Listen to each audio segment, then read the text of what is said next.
കൊണ്ട, മണ്ട, ദണ്ട്, ഇങ്ങനെ കുറെ രഹസ്യ സ്ഥാനങ്ങളുണ്ട്. അപ്പൊ അങ്ങനെയുള്ള സ്ഥാനങ്ങളിൽ ഒരു കാരണവശാലും കയ്യെത്തരുത്.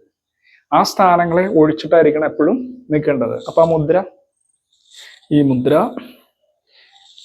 വെക്കുമ്പോ സ്ഥാനങ്ങൾ മനസ്സിലുണ്ടാവണം. ഏതൊക്കെ സ്ഥാനമാണെന്നുള്ളത് മനസ്സിലുണ്ടാവണം. ഈ സ്ഥാനം ടൈറ്റ്, മുദ്ര ഇല്ല, ഈ പിടിയിൽ തന്നെ, ഈ പിടി ടൈറ്റ് ടൈറ്റ്, മുദ്ര ഇട്ടെ.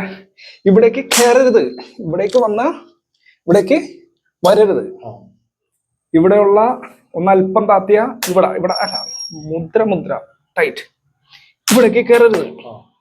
ഇതിന് ഇവിടേക്ക് അത് മുദ്ര തന്നെ, ഇവിടേക്ക് വരരുത്.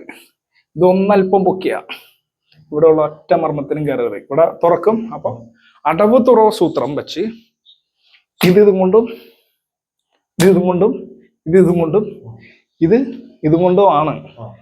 ഒന്ന് തുറന്നാൽ ഒന്നടയ്ക്കും. ഇത് ഒരൊറ്റ മുദ്രയെ തന്നെ.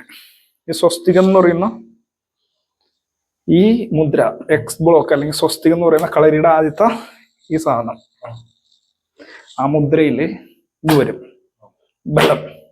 അപ്പൊ മുദ്ര ചെയ്യുമ്പോൾ നമ്മള് ആ മുദ്ര വന്നം എവിടെ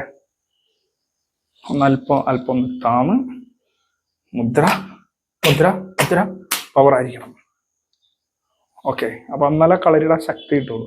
ഒരുത്തന്നെ ഒരു അടി അടിച്ചാലും കാലം കൊണ്ട് അടിച്ചാലും മുദ്രയില് ഒന്ന് അമർന്ന്, ആ ജസ്റ്റ് അമർച്ചയില് ആ മുദ്രയില് അത് കറക്റ്റ്, അത് വരണം. ഇങ്ങനെ മോതിരം വീശി അടിച്ചാലും ഈ മുദ്ര വരണം. അകതാരം അടിച്ചാലും ഒന്നല്പം ചരിച്ച്, ഇത് മാത്രം ചരിച്ച് ഇതിൽ വരണം. പുറതാരം അടിച്ചാലും ഇതിൽ വരണം. ഇതിപ്പോ അകതാരം അടിച്ച ഇടം വല്ലം, അകതാരം അടിച്ച് പുറതാരം അടിച്ചാലും അത് നിൽക്കണം ഒറ്റ മുദ്രയില്. രണ്ടാമത്തെ മുദ്ര